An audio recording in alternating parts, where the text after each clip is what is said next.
Before we get into it today, I wanted to take a moment to tell you two things. First thing, there is a self-leadership quiz up on my website. This is designed for you to figure out where you are at in the self-leadership journey. It's never a one and done destination. We are all taking steps forward. And based on the stage that you get in the results, you'll get a list of books, podcasts, other resources that might help you in your journey taking those next steps. So check that out at jokoepke.com/quiz. That's jokoepke.com/quiz, and that link will be in the description as well. The second thing is to let you know that there are some incredible guest interviews that are going to be sprinkled throughout this year, and I don't want you to miss them or any of this content. So make sure you're not missing that. Hit the subscribe button. Let's get into it. Is anyone else slow to recognize signs that they are stressed? Or is it just me?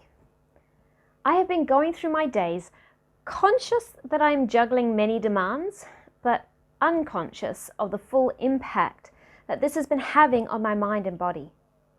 Stress sneaks up on me. My body doesn't lie though. It gives me signals if I am present enough to listen to them.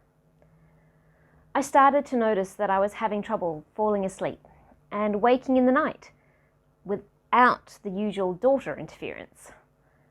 My shoulders were more tense. I had a migraine for the first time in a long time. However, it was a visit to my chiropractor that really alerted me to the extent of the impact.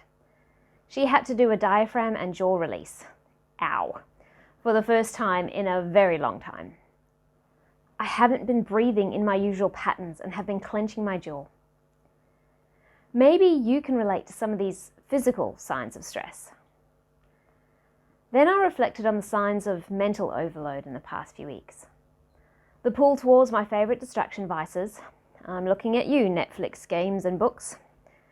Struggling to decide on priorities in my day. The same tasks being put off day after day. The usually well-organised inbox spiralling out of control. Dropping the ball on tasks I am usually on top of. The state of my house and laundry pile. Thoughts swirling at bedtime and feeling unable to switch off. I know from experience that these are red flags for me. What are yours?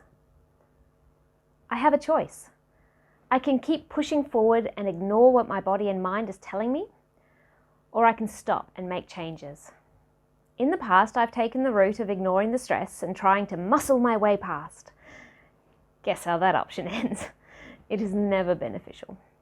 I don't like the person I become when I do that. I am learning to tune in quicker and make the changes I need to transform the stress and chaos into eustress and peace.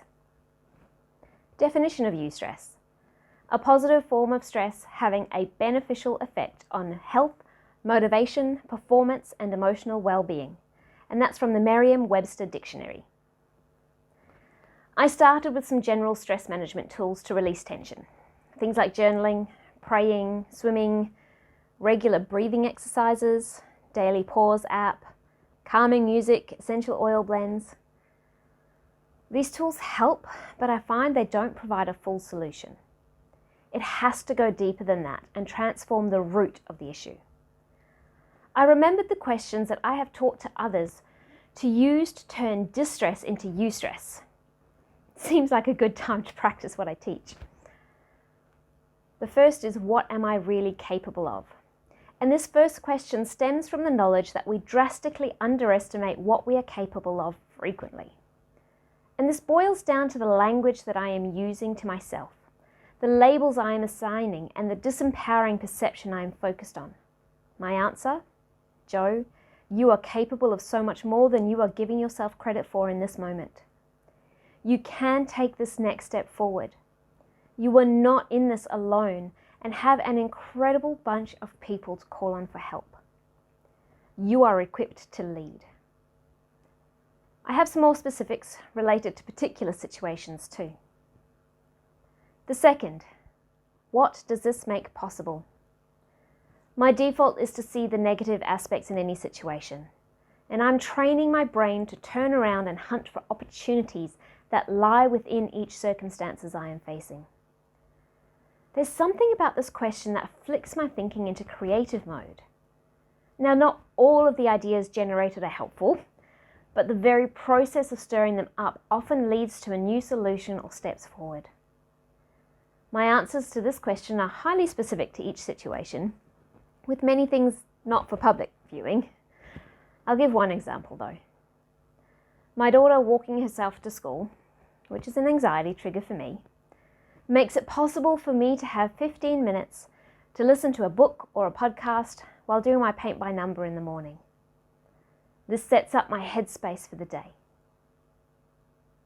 And the third question, what meaning, hope, or energy can I find in this situation? This is the core of the matter. I think of so many incredible people who have faced far more awful obstacles and circumstances and used that to spur them on. They find meaning and hope in what they were going through, and this gave them the energy to keep pushing forward. What a different outlook I get when these are my lenses. Even as I sit here and think through this question in relation to each situation, I feel the frisson of excitement in the pit of my belly. My answers are again specific and mostly private. In general, I home in on activities that are energizing within projects I'm doing.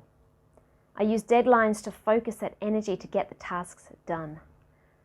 I focus on a story shared that reminds me of why I do what I do. I look at the growth that I've already gone through and what lies ahead as I keep taking steps forward. So, am I magically free from stress now that I've put these tools into place? No. But I am more equipped to make the choices day in and day out, moment by moment, to take the stress and turn it into eustress. And I like this version of me much better.